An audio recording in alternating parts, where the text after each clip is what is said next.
How did Charles Darwin develop his theory of evolution?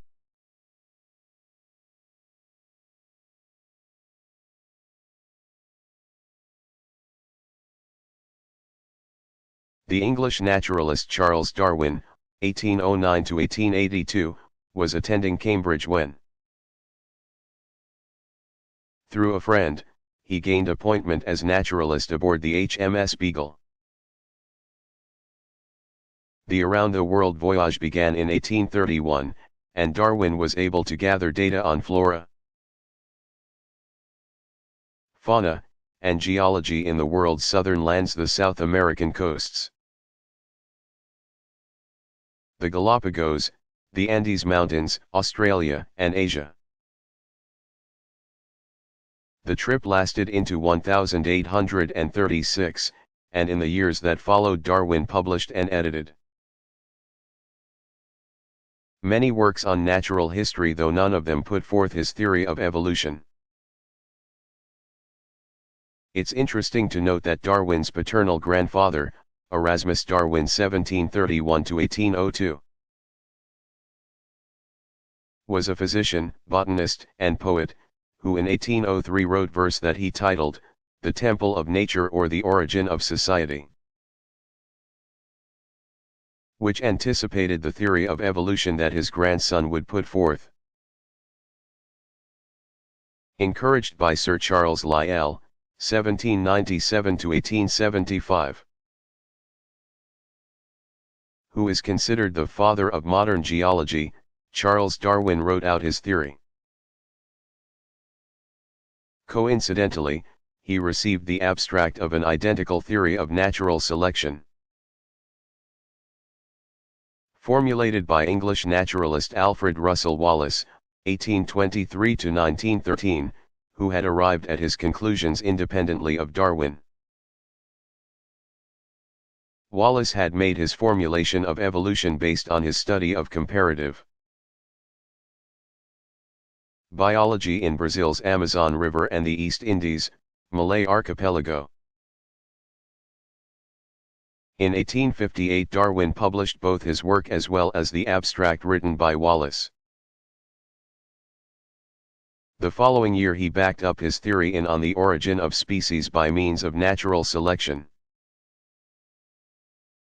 which was found to be scientifically credible.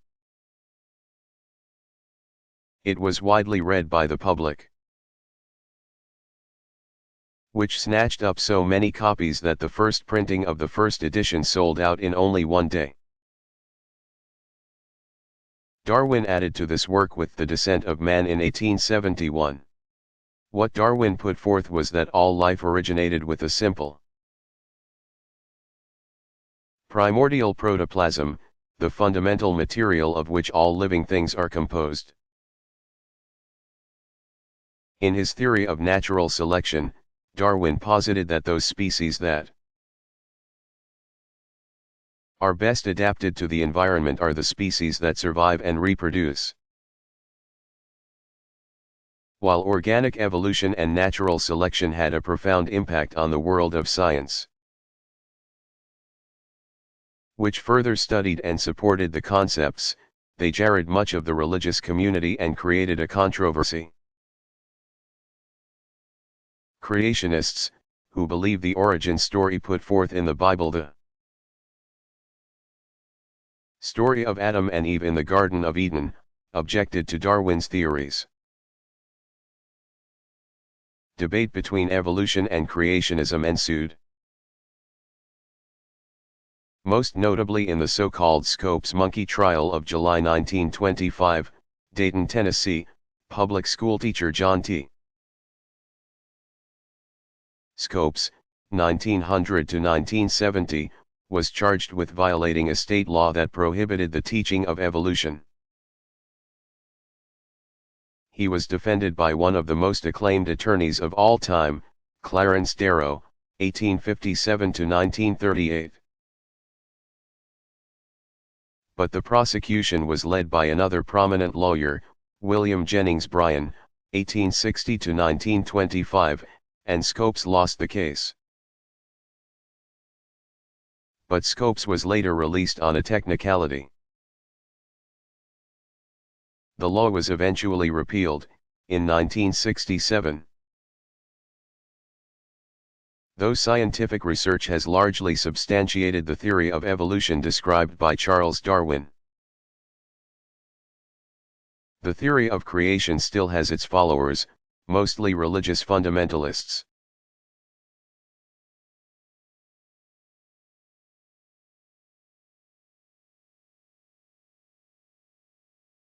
What happened to the hippies?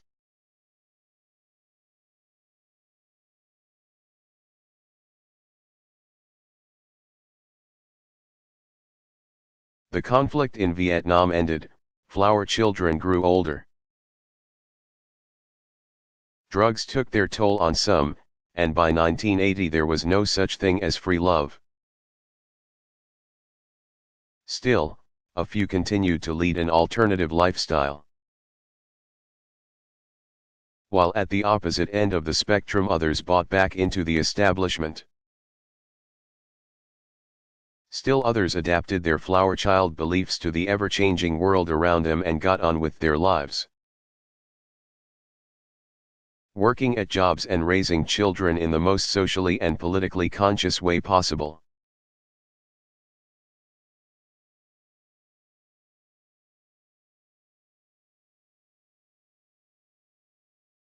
When was the first solo non-stop transatlantic flight made?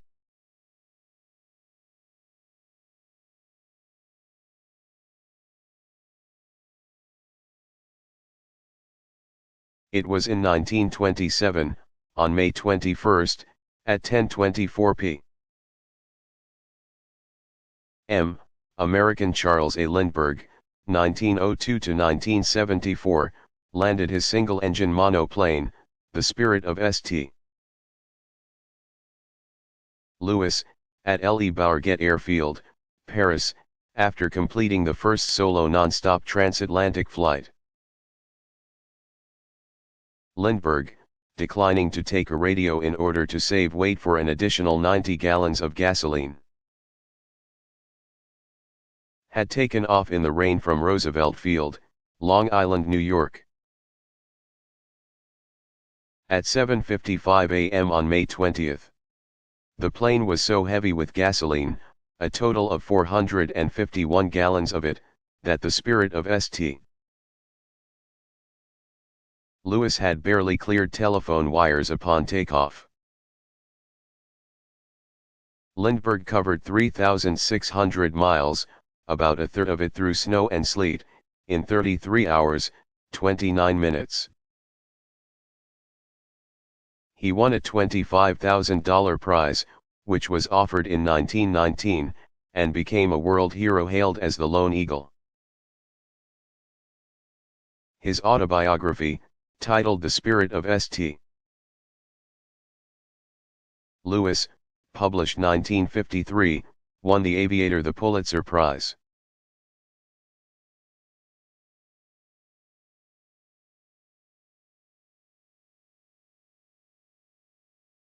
How is someone sainted?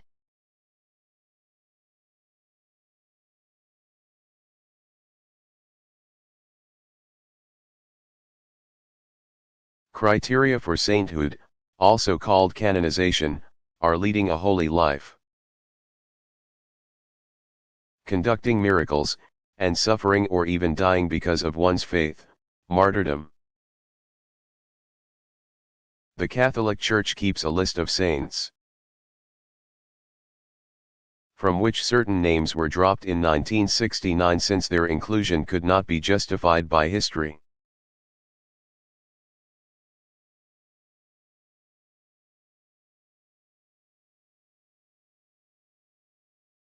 Why did Queen Elizabeth I have an entire age named after her?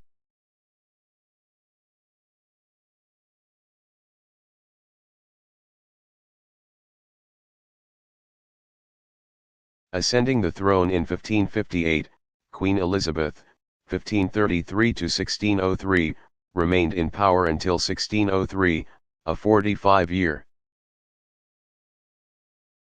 period during which England dominated the seas. To become a European power, colonization began.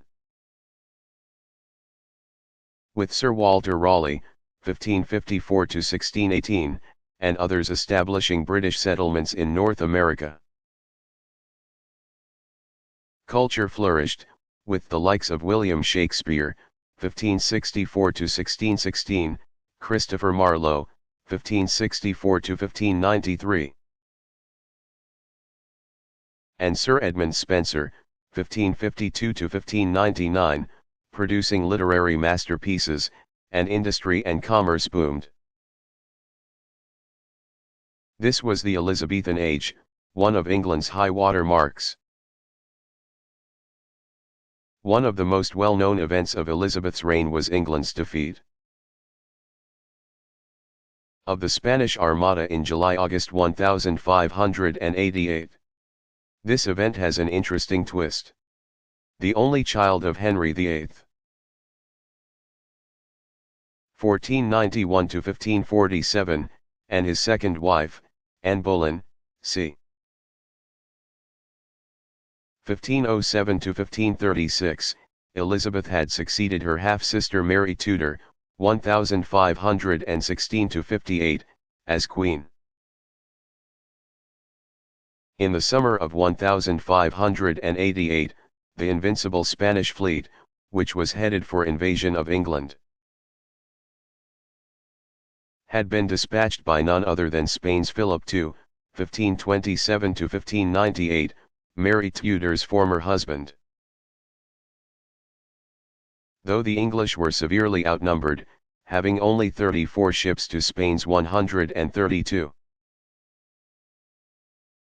They were aided by weather and defeated the Spanish Armada on August 8. This victory at sea opened the world to English trade and colonization. Queen Elizabeth was the last of the Tudor rulers who are credited with strengthening the monarchy in England. They were succeeded by the House of Stuart in 1603, when James I, 1566–1625, who ruled from 1603 to 1625, ascended the throne. It is that James who gave the world the King James Version of the Bible. He is also notable for having been the son of Mary, Queen of Scots. 1542–1587, whom Elizabeth I had reluctantly put to death.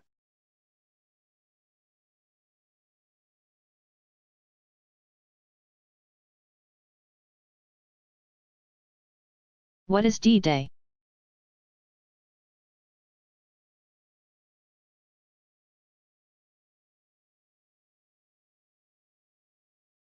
The military uses the term D-Day to designate when an initiative is set to begin, counting all events out from that date for planning. For example, D-Day-2 would be a plan for what needs to happen 2 days before the beginning of the military operation. While the military planned and executed many D-Days during World War II, 1939–45, most of them landings on enemy-held coasts. It was the June 6, 1944, invasion of Normandy that went down in history as the D-Day.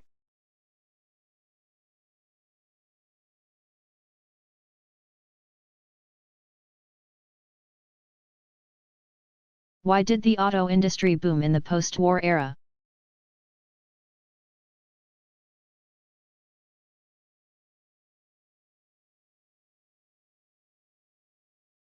In the years following World War II, 1939–45, auto ownership in the United States soared from 27.5 million registered vehicles in 1940 to 61.5 million in 1960. Americans had resumed their love affair with the automobile, inextricably linking the car with the U.S. history of the post-war era. Many factors combined to bring about the automobile's widespread popularity. During World War II, the car manufacturers curtailed auto production,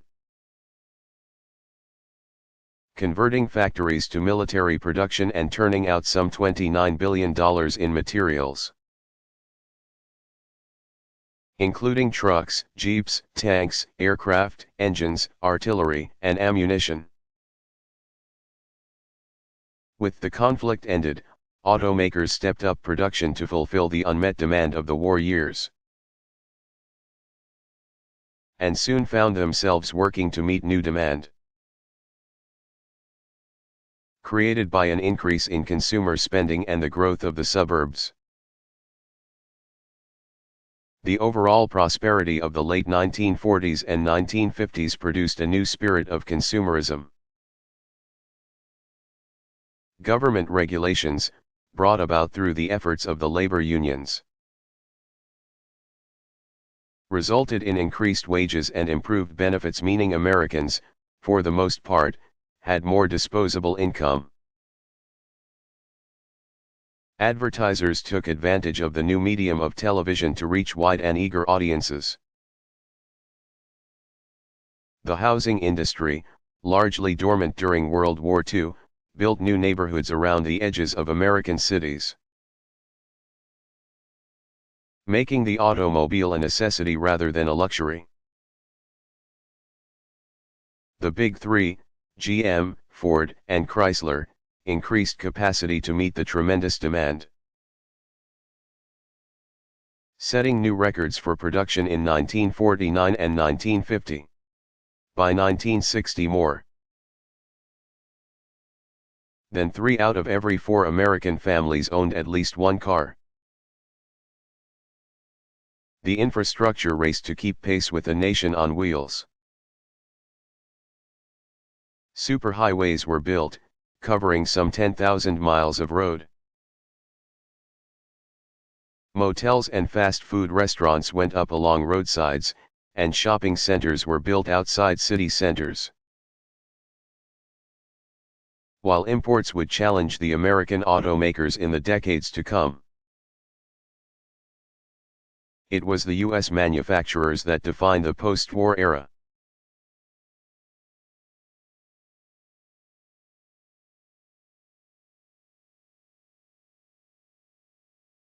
What is the G8?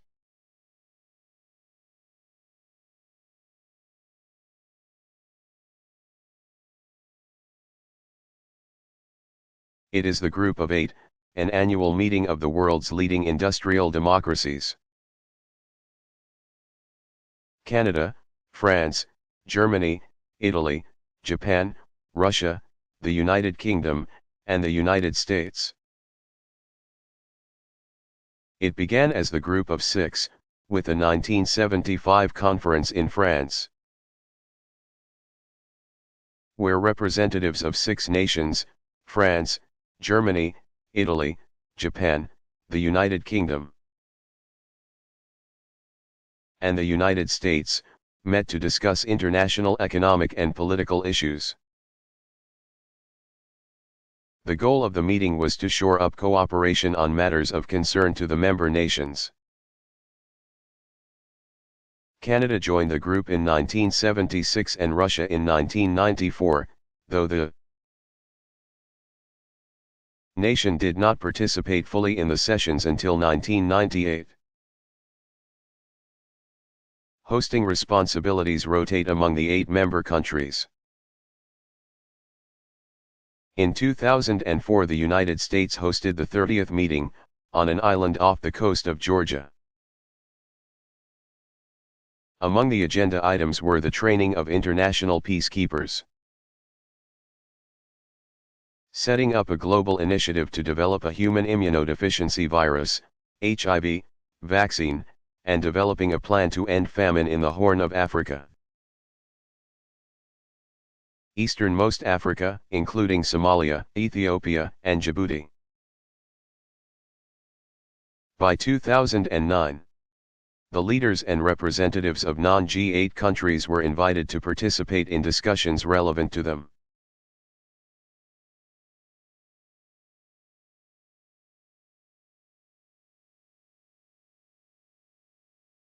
What was the Dirty War?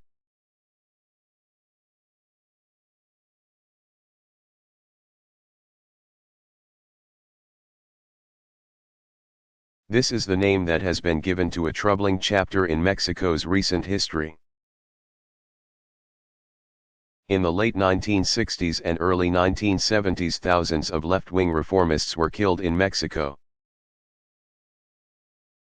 And hundreds more went missing and are presumed to have been killed.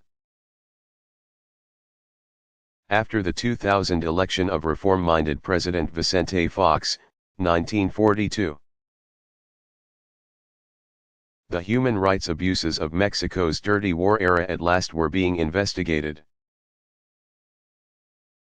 In June 2002, secret security files were released detailing the government's iron-fisted crackdown on its opponents during the late 1960s and into the 1970s. In July 2002, former Mexican President Luis Echeverría, 1922, was called before a special prosecutor, who quizzed the octogenarian about two massacres that occurred when he was a high-ranking government official and then president. In the two events, one in 1968 and the other in 1971, anti-government protesters were beaten and shot. Echeverría and his presidential successor, José López Portillo, 1920–2004. Both denied any involvement in the events or in the disappearance of radicals who actively protested their regimes. In late February 2005, Mexico's Supreme Court, citing a 30-year time limit, ruled that Echeverría could not be tried on alleged human rights abuses. The decision was considered a setback for Fox's reform efforts, which centered on punishing past crimes. But the special prosecutor in the case did not rule out bringing other charges against Echeverría, saying the former president ordered men loyal to him to attack student demonstrators.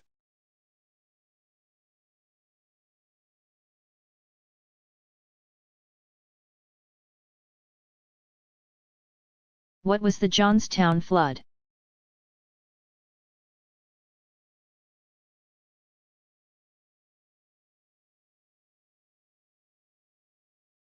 The city of Johnstown, in southwest Pennsylvania, east of Pittsburgh, has been the site of numerous floods, but the most disastrous one occurred on May 31, 1889, when the South Fork Dam on the Conemaugh River gave way, releasing a torrent of water. Since the dam was located some 14 miles into the Allegheny Mountains, the waters rushed into Johnstown at a rate of 50 miles per hour. The water hit with a force strong enough to have tossed a 48-ton locomotive 1 mile. It killed more than 2,000 people, some sources place the estimate as high as 5,000 lives lost. At the time of the flood, the city's population was about 30,000. Meaning between 6 and 16% of the population died as a result of the disaster. In 1977, Johnstown was again the site of a disastrous flood. Though advance warning systems helped minimize the loss of life to 77.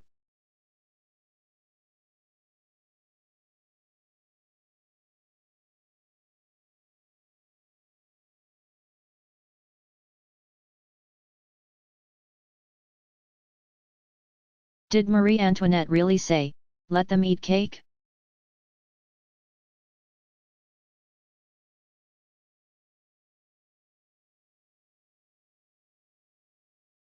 No, the widely quoted phrase was incorrectly attributed to her, and the entire story was probably made up. Nevertheless, the legend is not far from fact, as the daughter of a Holy Roman Emperor. Frances I, the beautiful Marie Antoinette, 1755 to 1793, was accustomed to a life of luxury. Unhappy in her marriage to Louis XVI, 1754 to 1793, King of France, she pursued her own pleasurable interests with abandon. Despite the economic problems that plagued France at the time, she lived an extravagant lifestyle, which included grand balls, a small palace at Versailles, theatre, gambling, and other frivolities. She was completely disinterested in the affairs of the nation. Many French people blamed her for corruption in the court. In short, she did much to earn herself the terrible reputation that has followed her through history. Unpopular in her own day, one of the stories that circulated about her had Marie Antoinette asking an official why the Parisians were angry. When he explained to the Queen that it was because the people had no bread, she replied, "Then let them eat cake." The French Revolution, which began in 1789, soon put an end to Marie Antoinette's excesses. Along with her husband, she was put to death by guillotine in 1793.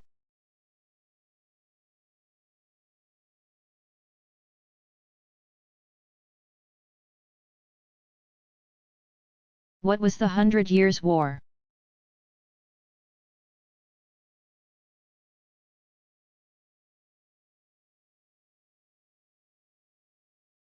The term refers to a succession of wars between England and France.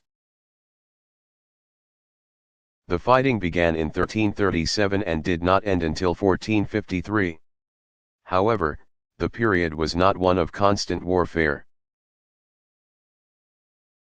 Truces and treaties brought about breaks in the military action between the countries. The reasons for the conflicts were many. England was trying to hang on to its provinces on the European continent. The French threw their support behind the Scots, who had their own battles with the English. The French wished to control the commercial centre of Flanders, present-day Belgium, where the English had set up a profitable wool trade, and finally, the two countries disagreed about who should control the English Channel, the body of water that lies between them. To further complicate matters, marriages between the English and French aristocracy meant that heirs to either throne could find themselves with a foreign relative, allowing them to lay claim to authority over the other country as well. When the First War broke out in 1337, King Edward III, 1312–1377, of England claimed the French throne on the basis of the fact that his mother, Isabella, was the daughter of France's King Philip IV.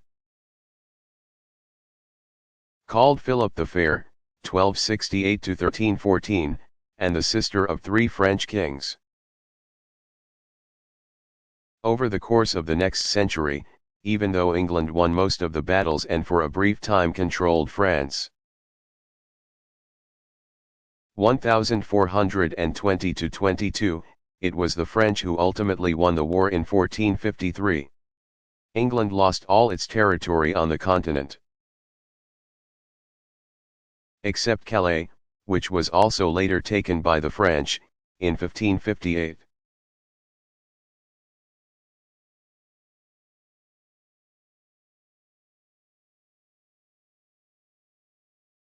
Why is Botticelli's The Birth of Venus famous?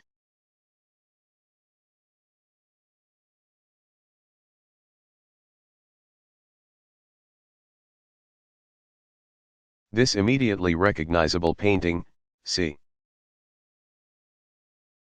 1482, is most likely known for its elegant figures, use of pictorial space, and decorative detail, which give the painting a tapestry effect. At the time it was painted, the presentation of a nude Venus was an innovation since the use of unclothed figures in art had been prohibited during the Middle Ages, 500-1350. Botticelli, however, felt free to render Venus in this way since the work was commissioned by Florence's powerful Medici family, who were his patrons. Under their protection, Botticelli could pursue the world of his imagination without fearing charges of paganism and infidelity. Though the birth of Venus is extremely well known, the Magnificat, 1483. Botticelli's round picture of the Madonna with singing angels, is his most copied work.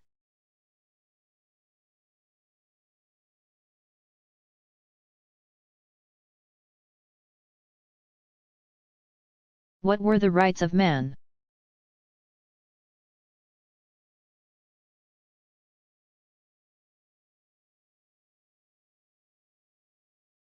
In 1789 the French Assembly made the Declaration of the Rights of Man and of the Citizen, meant to flesh out the revolutionary cry of liberty, equality, and fraternity. Influenced by the U.S. Declaration of Independence, 1776, as well as the ideas of the Enlightenment. The document guaranteed religious freedom, the freedom of speech and the press, and personal security. It proclaimed that man has natural and inalienable rights, which include liberty, property, personal security, and resistance to oppression. The Declaration further stipulated that no one may be accused, imprisoned, or held under arrest except in such cases and in such a way as is prescribed by law, and that every man is presumed innocent until he is proved guilty. The Declaration was subsequently written into the preamble of the French Constitution, 1791. However, the Code Napoleon superseded many of the ideas it set forth.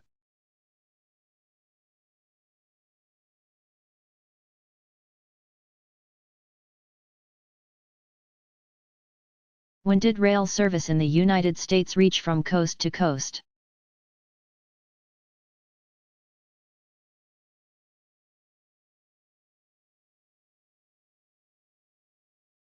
On May 10, 1869, the last tracks of the United States' first cross-country railroad were laid, making North America the first continent to be spanned from coast to coast by a rail line. The event was the fulfillment of a great national dream to knit the vast country closer together. Short-run rail lines had been in use since the 1840s, but the nation lacked a method for transporting people, raw materials, and finished goods between distant regions. In the early 1860s, U.S. Congress decided in favor of extending the railroad across the country. The federal government granted land and extended millions of dollars in loans to two companies to complete the project. After a long debate that had become increasingly sectional, the legislature had earlier determined the railroad should run roughly along the 42nd parallel from Omaha, Nebraska, to Sacramento, California. This route was settled on for its physical properties. The topography of the landscape would best allow the ambitious project. The Union Pacific Railroad was to begin work in Omaha and lay tracks westward. The Central Pacific Railroad was to begin in Sacramento and lay tracks eastward, crossing the Sierra Nevada mountains. Work began in 1863, and 6 years later the two projects met at Promontory in north-central Utah, northwest of Ogden. The Central Pacific Railroad laid 689 miles of track eastward from Sacramento, while the Union Pacific Railroad laid 1,086 miles of track westward from Omaha. 600 workers, including numerous Irish, Chinese, and Mexican immigrant workers, attended the May 10, 1869, ceremony celebrating the accomplishment. The last steel spike that was driven into the railroad was wired to a telegraph line. When the spike was pounded, a signal was sent around the world to announce the completion of the first transcontinental railroad. By the end of the 1800s, 15 rail lines crossed the nation.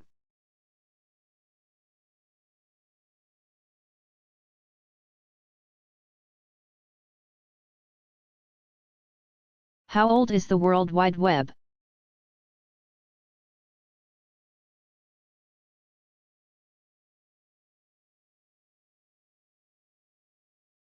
The web, which adds an ease of use layer to the Internet by providing a graphical user interface.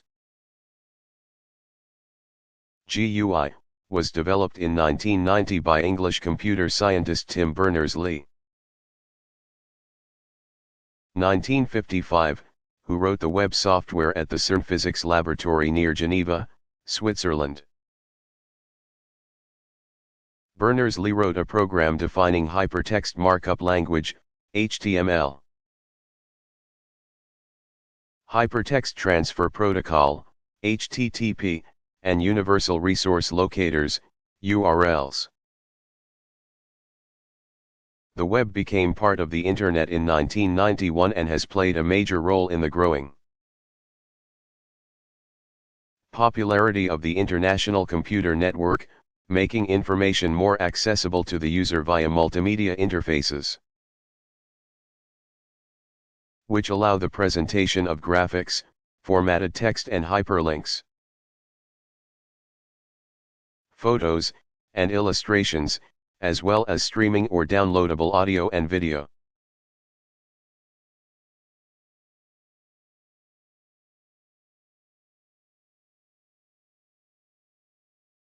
Is anthrax a new disease?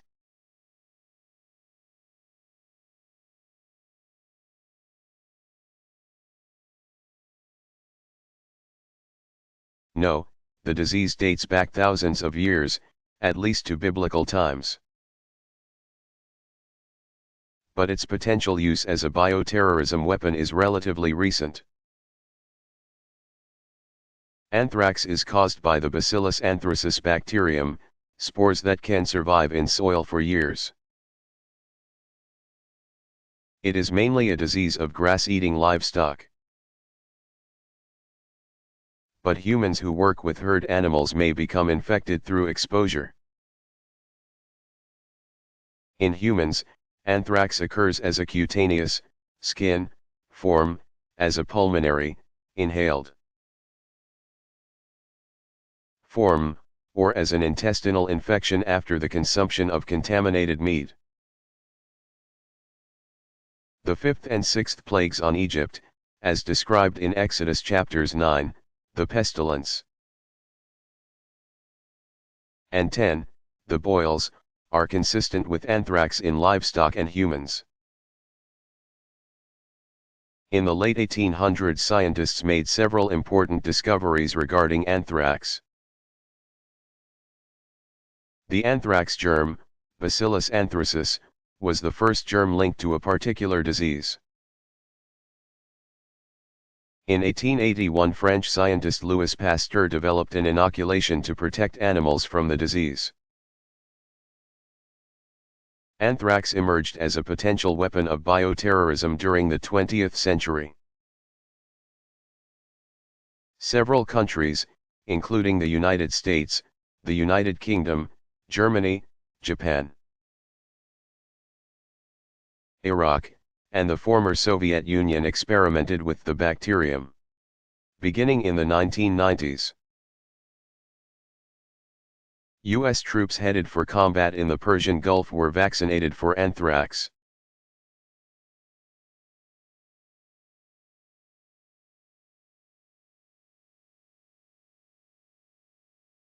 When did people first migrate to the Western Hemisphere?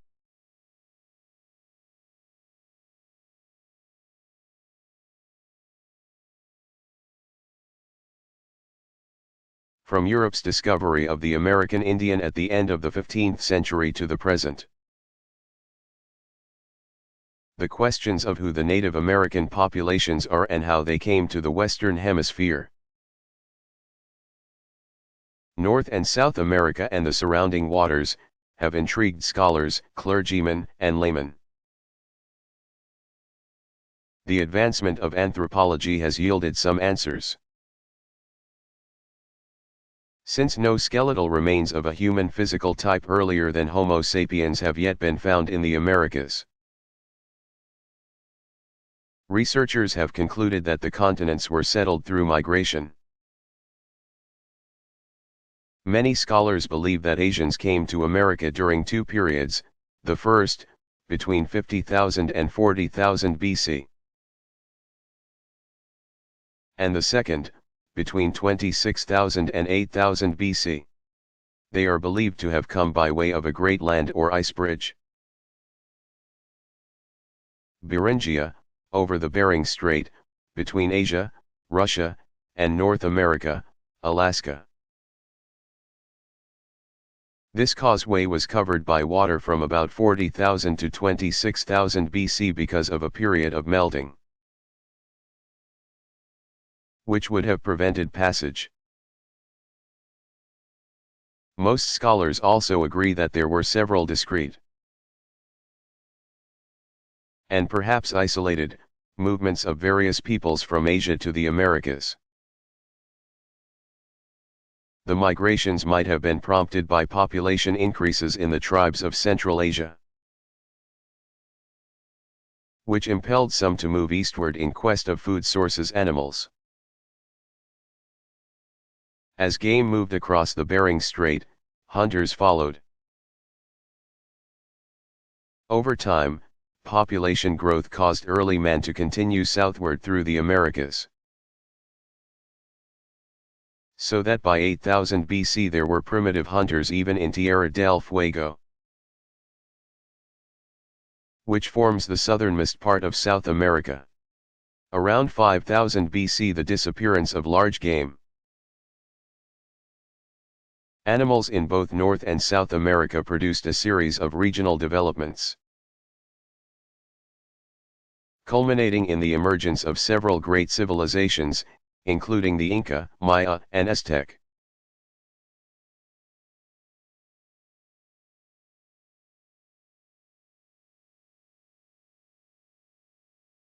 How long have sundials been in use?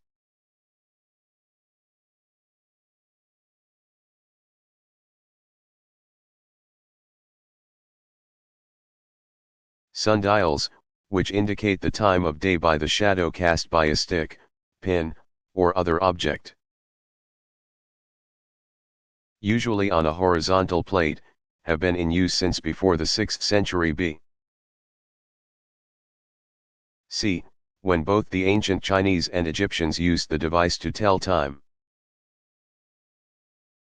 Sundials proved to be a fairly accurate indicator of the passage of time. But it has its problems.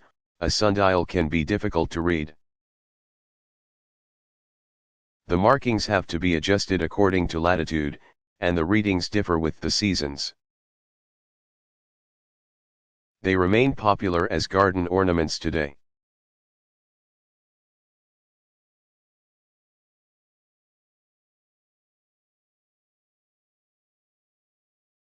What were scalawags?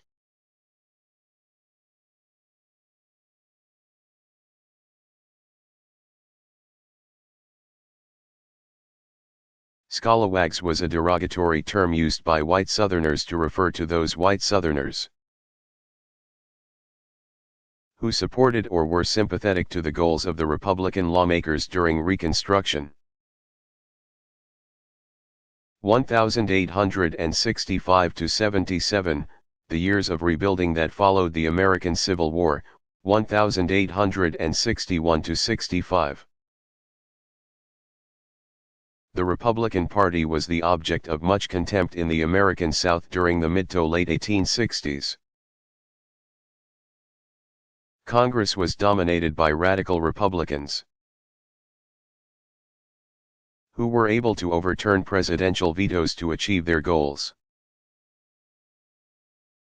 While President Andrew Johnson, 1808 to 1875, supported a lenient policy toward the Southern rebel states, Congress favored a more gradual approach to reunification.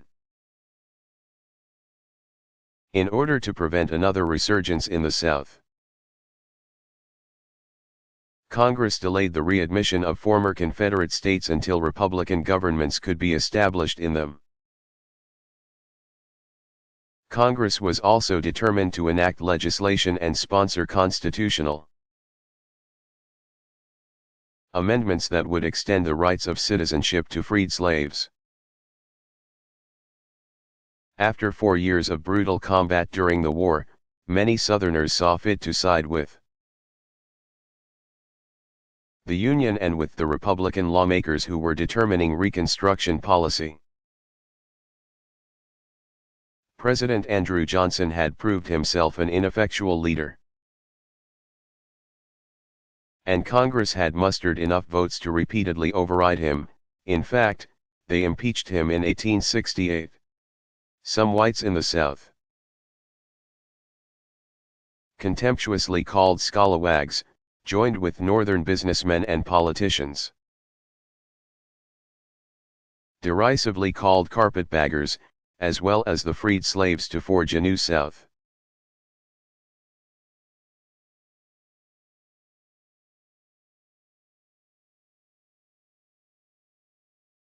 What are VE Day and VJ Day?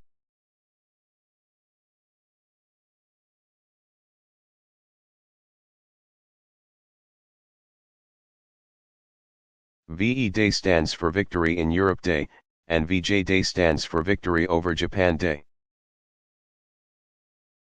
After the German surrender was signed in Reims, France, the headquarters of General Dwight D. Eisenhower 1890 to 1969, in the wee hours of May 7, 1945, U.S. President Harry S. Truman. 1884 to 1972, declared May 8 VE Day the end of the World War II fighting in Europe. But it was not until the Japanese agreed to surrender on August 14, 1945, that World War II ended. September 2, 1945, was declared the official VJ Day since it was then that Japan signed the terms of surrender on the USS Missouri anchored in Tokyo Bay.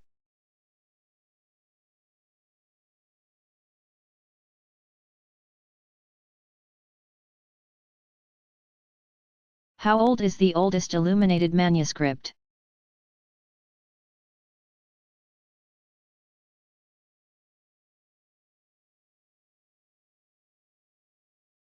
The oldest painted manuscript known is the Vatican Virgil, which dates to the early 5th century A.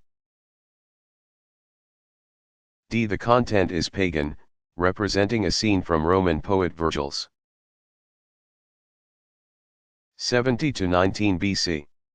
Georgica, his verses idealizing country life and nature. But illuminated manuscripts were typically renderings of sacred texts. When the fathers of the Eastern Church advised that pictures could be used in books and art to teach people The decorations and pictures. Called illuminations since they were meant to illuminate, or make clear, the text, took on great importance.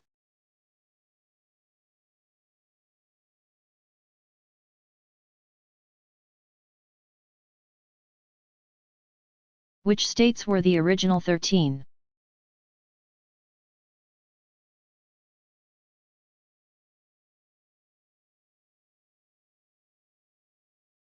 In order of admission they are Delaware, Pennsylvania, New Jersey, Georgia, Connecticut, Massachusetts, Maryland, South Carolina, New Hampshire, Virginia, New York, North Carolina, and Rhode Island. Vermont was 14th and the first free state, the first state without slavery.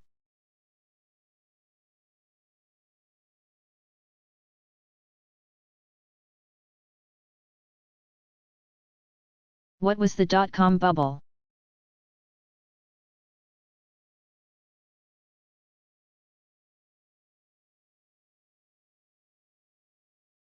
The dot-com bubble was a phenomenon of the late 1990s. When there was unguarded optimism for internet-based businesses. According to the Oxford English Dictionary, a bubble has long been defined as anything fragile, unsubstantial, empty, or worthless, since the 17th century. The word has been applied to delusive commercial or financial schemes. .com refers to a commercial internet venture, which most often carries the .com suffix in its URL, or internet address. The .com bubble inflated quickly. The graphical user interface, GUI, of the World Wide Web, with point-and-click hyperlinks, was integrated into the previously academic-oriented Internet in the early 1990s, making it more user-friendly for the average person. Public use of the Internet expanded rapidly. Existing businesses realized they needed a presence on the Internet for information or marketing purposes, if not for commerce. The promise of conducting business online, where costs were wrongly judged to be low, spurred entrepreneurs. New businesses began popping up to take advantage of the commercial or e-commerce possibilities of the net. These were the start-ups. They often had no real-world, or bricks-and-mortar, correlation. They strived to make money by reaching consumers only over the Internet. Among the start-ups of the .com bubble were Amazon, eBay, eGois, WebMD, HotJobs, and Monster. Startups were known by several characteristics, because of investor optimism about e-commerce. Startups had quick access to venture capital funds, their managers were usually young, risk-taking Genzers, some of whom were unsalaried workers who signed on for the promise of big earnings through stock options. They spent lavishly on their office spaces and on employee perks. They conducted expensive advertising and marketing campaigns. And, when taken public on the stock market, in an IPO, or initial public offering, the original owners and investors were known to make huge amounts of money, at least on paper. Once the .coms were on the stock market, the technology-heavy Nasdaq was home to many. Individual investors became enchanted with them, artificially inflating their stock prices, even when many companies had yet to earn a dime. The price-to-earnings ratio, or PE, a measure of performance used by investors, became virtually meaningless when applied to the dot-coms. The height of the dot-com bubble was the January 2000 Super Bowl, when almost 20 dot-com companies paid more than $2 million each for prime advertising spots. On March 10, 2000, the Nasdaq index of leading technology peaked at 5,048.62. A year earlier the index was less than half that. Right around 2,500, and a year later it hovered around 2,000, or about 40% of its peak. In spring 2005 the Nasdaq Composite Index was below 2,000. Some called the March 2000 burst cataclysmic, but other analysts and investors saw the end of the dot-com bubble as a necessary correction, or thinning, after which earnest players could get on with building internet-based businesses that would be successful in the long run. Whatever the view, the dot-com bubble was the biggest market bubble ever seen, and many investors lost big.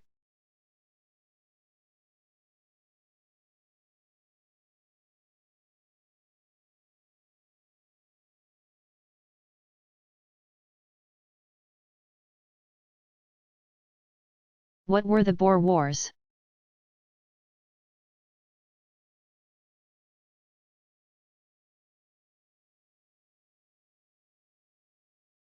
They were conflicts between the British and the Afrikaners, or Boers, who were Dutch descendants living in South Africa. At the end of the 19th century in what is today South Africa. The First War, a Boer rebellion, broke out in 1880 when the British and the Afrikaners fought over the Kimberley area. Griqualand West, where a diamond field had been discovered. The fighting lasted a year, at which time the South African Republic, established in 1856, was restored. But the stability would not last long. In 1886 gold was discovered in the Transvaal. And though the Afrikaner region was too strong for the British to attempt to annex it, they blocked the Afrikaners' access to the sea. In 1899 the Afrikaner republics of the Orange Free State and the Transvaal joined forces in a war against Britain. The fighting raged until 1902, when the Afrikaners surrendered. For a time after the Boer War, also called the South African War, the Transvaal became a British Crown colony. In 1910 the British government combined its holdings in southern Africa into the Union of South Africa.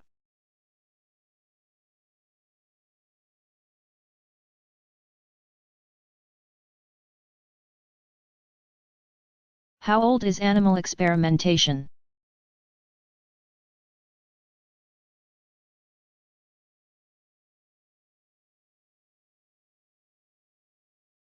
Scientific experimentation using animals including mice, rats,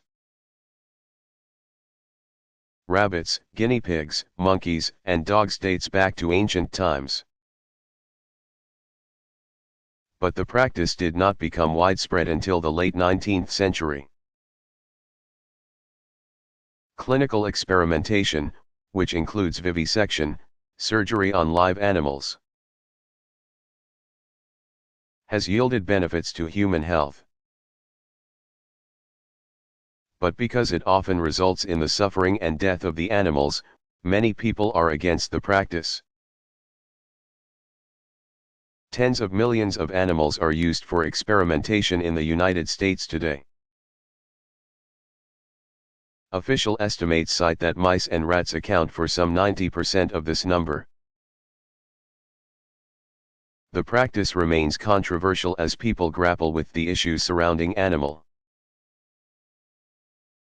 rights and weigh these considerations against improved scientific understanding of illnesses.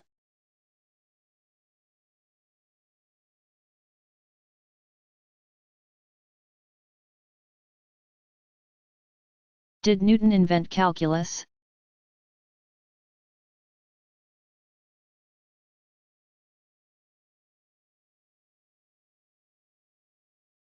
Yes, Newton did invent calculus. But so did German mathematician Gottfried Leibniz, 1646 to 1716, independently of Newton. Both men had developed calculus in the context of trying to explain the laws of physics. Newton's development of calculus predated that of Leibniz, but he failed to publish it. Leibniz published his results in 1684, Newton followed suit in 1693. Each used different symbols and notations. But Leibniz's were considered superior and were more widely adopted, causing friction between the men. Their conflict became a matter of national pride, with English scientists refusing to accept Leibniz's version. Nevertheless, since Newton's system predated that of Leibniz, he is credited as the originator.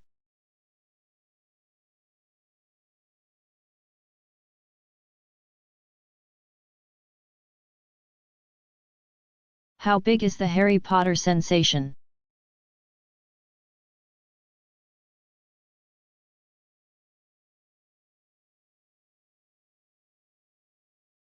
British author J. K. Rowling's 1965 Harry Potter series, following the adventures of a young wizard.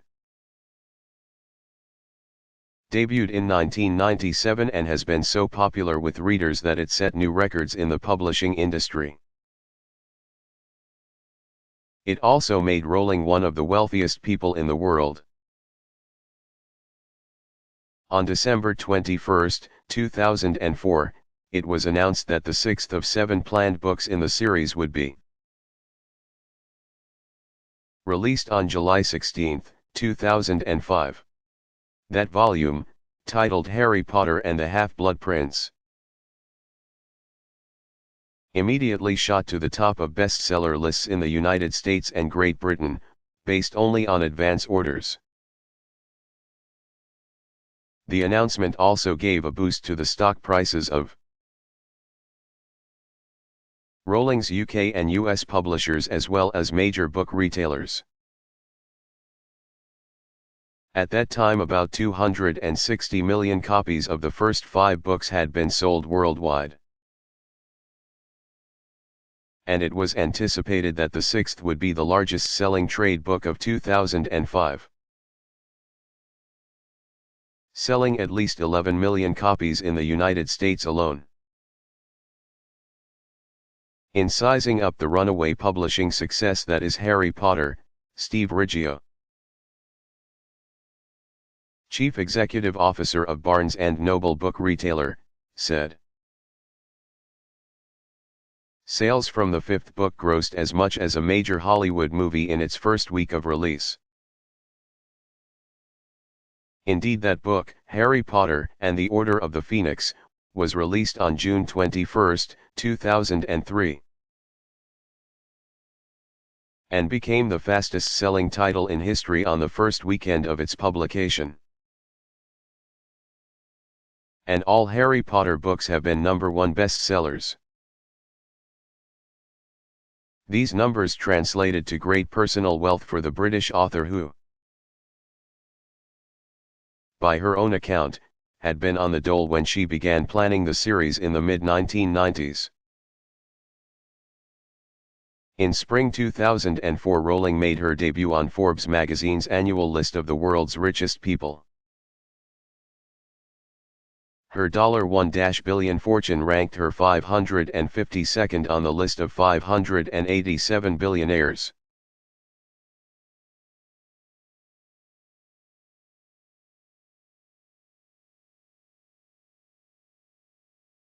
How old is tennis?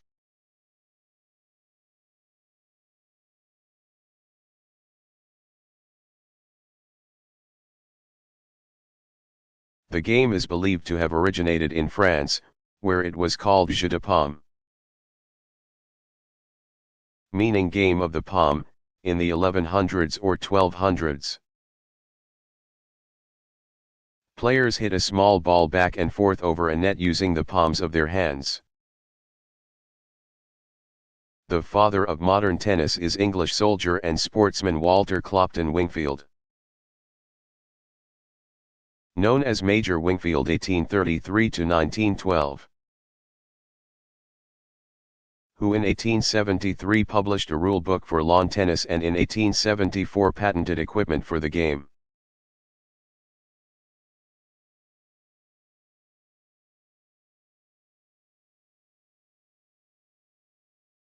What is natural law?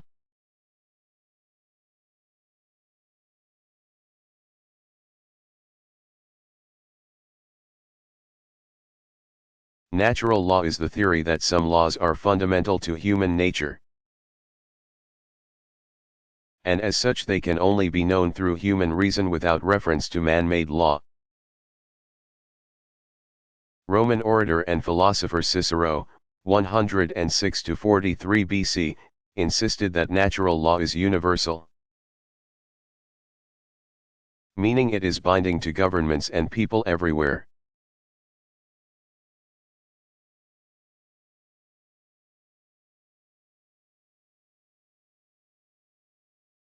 Why is the Cathedral of Notre Dame famous?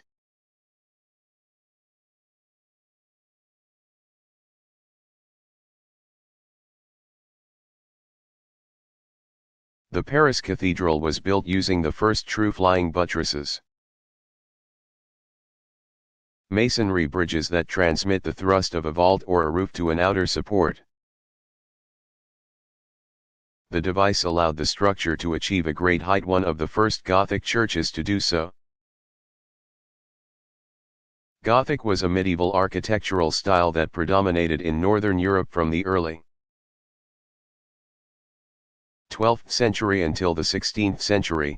It was epitomized in elaborate churches with stained glass windows ornamentation meant to instill the building itself with transcendental qualities. One of the leading examples of Gothic architecture is the Amiens Cathedral. In Amiens, northern France, which was begun in 1220. Its soaring nave,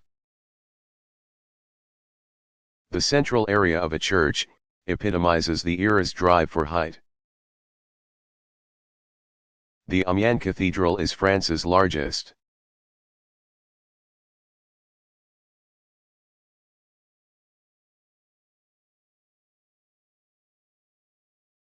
When was the first heart transplant?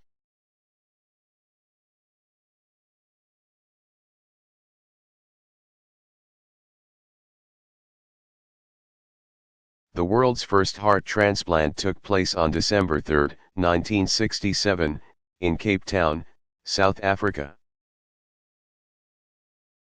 Surgeon Christian Barnard, 1922–2001, conducted the operation. The patient lived for 18 days. Over the next 2 years, more than 100 heart transplant operations were performed. But the survival rate was not encouraging. Surgeons have continued the practice with moderately improved results. While some heart recipients have lived as long as 6 years after the procedure, only 20% of the recipients survive more than 1 year.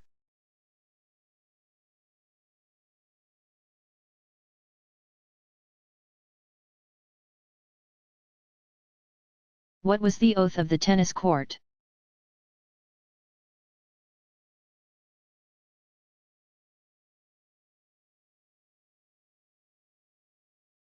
It was the oath taken in June 1789 by a group of representatives of France's Third Estate who, having been rejected by King Louis XVI, 1754 to 1793, and the First and the Second Estates. Vowed to form a French National Assembly and write their own constitution. The pledge set off a string of events that began the French Revolution, 1789 to 99. French society had long been divided into three classes, called estates. Members of the clergy were the first estate, nobles comprised the second, and everyone else made up the third. When philosophers such as Jean-Jacques Rousseau, 1712 to 1778, came along and challenged the king's supreme authority by promoting the idea that the right to rule came not from God but from the people, it fueled the discontent felt by the long-suffering peasants and the prosperous middle class who paid most of the taxes to run the government but who had no voice in it. In short, these people were the disenfranchised Third Estate. A government financial crisis brought on by the expense of war forced King Louis XVI to reluctantly call a meeting of the representatives of all three estates, called the Estates General, which had last convened in 1614. During the May 5, 1789, meeting at Versailles, the Third Estate attempted to seize power from the nobility, the clergy, and the king by insisting that the three estates be combined to form a national assembly in which each member had one vote. Since the Third Estate had as many representatives as the other two combined, the people would at last have a voice. When the attempt failed, the representatives of the Third Estate gathered on a Versailles tennis court, where they vowed to change the government. Louis XVI began assembling troops to break up the meeting. Meantime, an armed resistance movement had begun to organize. The situation came to a head on July 14, 1789, with the storming of the Bastille in Paris.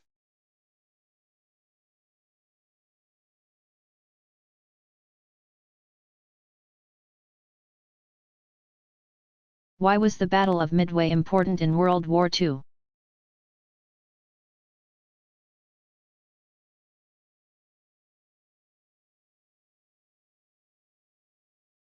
It was the turning point for the Allied forces fighting the Japanese in the Pacific. The battle for Midway Island, actually two small islands situated about 1,300 miles west-northwest of Honolulu, Hawaii, began on June 4, 1942. The Japanese aimed to control Midway as a position from which its air force could launch further attacks on Hawaii. As the Japanese fleet approached the islands, which was home to a U.S. Navy base, established in 1941, U.S. forces attacked. Fighting continued until June 6. The Japanese were decisively defeated, losing 4 aircraft carriers, the United States lost 1. The victory proved that Allied naval might could overcome Japan's.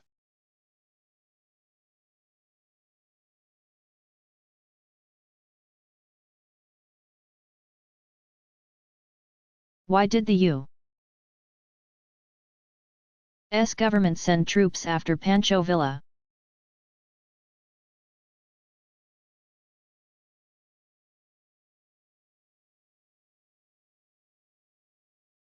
Pancho Villa, 1878 to 1923, was sought by the U.S. government because in 1916 he and his followers attacked Americans on both sides of the border. In 1915 the United States decided it would back the acting chief of Mexico, Venustiano Carranza, 1859–1920, even as he faced attacks from two of his fellow revolutionaries. Emiliano Zapata, 1879–1919, and Pancho Villa. 4 years earlier, Villa had himself sought to control Mexico after the fall of President Porfirio Diaz. When the United States cut off the flow of ammunition to the rebels, Villa, who was a fierce fighter, earned himself a reputation as a bandit. Seeking revenge on Americans in Mexico by stopping trains and shooting the passengers. In 1916 Villa raided the small New Mexico village of Columbus, where he killed 18 people. The attack prompted President Woodrow Wilson, 1856–1924,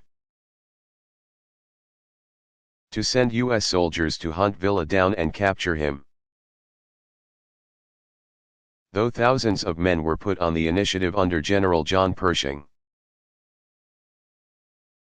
1860–1940, they never caught up with the bandit.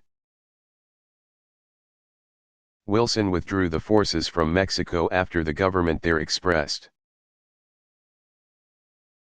resentment for the U.S. effort, which the Mexican people, President Carranza included, viewed as a meddlesome American interference in the Mexican Revolution, 1910–20. The revolution ended 3 years later, after 10 years of fighting and disorder.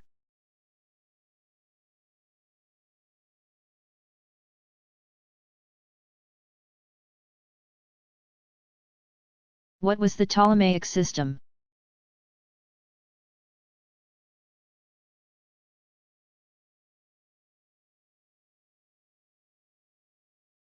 It was a scheme devised by the ancient Greek astronomer Ptolemy, c.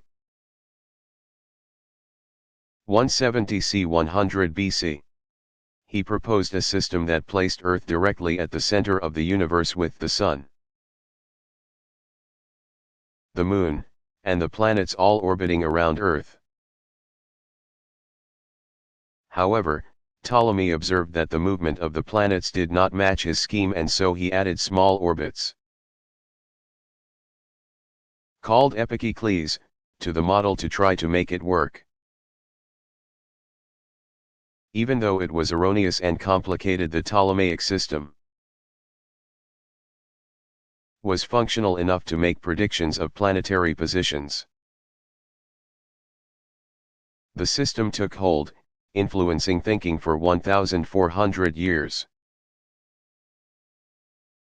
The Roman Catholic Church adopted the system as part of its doctrine,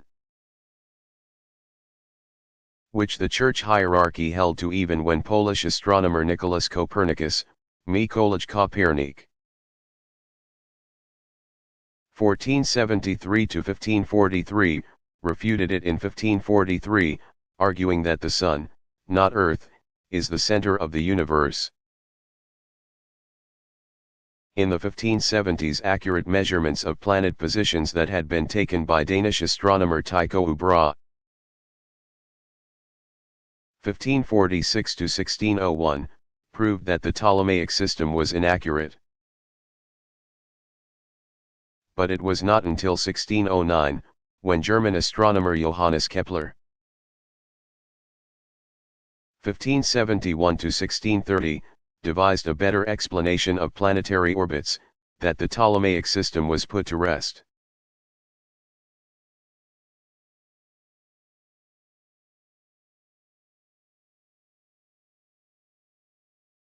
Why were the Rosenbergs tried?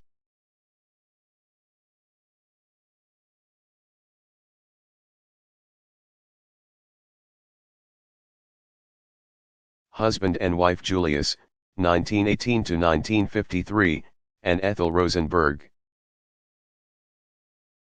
1915–1953, were tried for conspiracy to commit wartime espionage. Arrested in 1950, the Rosenbergs were charged with passing nuclear weapons data to the Soviets, enabling the Communists to develop and explode their own atomic bomb, an event that had been announced to the American public by President Truman on September 23, 1949. As the realization set in that the United States could now be the victim of an atomic attack, the anxieties of the Cold War heightened.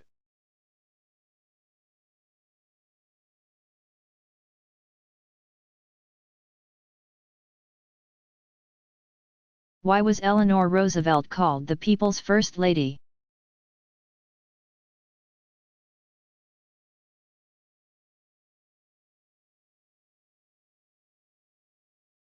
While several first ladies before her had also been active in the nation's life. Eleanor Roosevelt, 1884–1962, wife of 32nd President of the United States Franklin D. Roosevelt, 1882–1945, stands out as one of the country's most active first ladies and as a woman of enormous accomplishment in her own right. During her husband's administration, which began in the dark days of the Great Depression, 1929–39, and continued as the world again went to war, Eleanor Roosevelt acted not only as an advisor to the president, but as the president's eyes and ears on the nation, traveling in a way that his physical condition prevented him from doing. From the start, Eleanor Roosevelt remained in constant communication with the American people. She was known for her weekly press conferences, numbering some 350 by the end of the Roosevelt presidency, that were open only to women reporters. In 1934 she began a radio program, which became so popular that she was soon dubbed the First Lady of Radio. Beginning in 1936 she authored a daily column called My Day, which was syndicated to newspapers around the country. These forums gave the First Lady an unprecedented voice in American life, and gave Americans a clear understanding of their First Lady and her concerns. Concerned about the effects of the Great Depression on American children, she was instrumental in creating the National Youth Administration, which helped high school and university students complete their studies before joining the workforce. She was a champion of minority groups, declaring that the right to work should know no color lines, and resigning from the Daughters of the American Revolution when the group refused to allow black singer Marian Anderson, 1897–1993, to perform at Constitution Hall. Eleanor Roosevelt was known for getting out among the people. She lectured frequently and made other public appearances in which she met and spoke face to face with the American people. A famous cartoon depicted a coal miner pausing in his work to exclaim, "For gosh sakes! Here comes Mrs. Roosevelt." During World War II, 1939–45, she made a remarkable 23,000-mile trip across the South Pacific, where she untiringly visited American GIs in field hospitals and on the lines. MRS. Roosevelt was an advocate for the people, and it just so happened that she lived in the White House. A beloved First Lady who actively supported liberal causes and humanitarian concerns. She has been a model to subsequent First Ladies and women politicians and activists.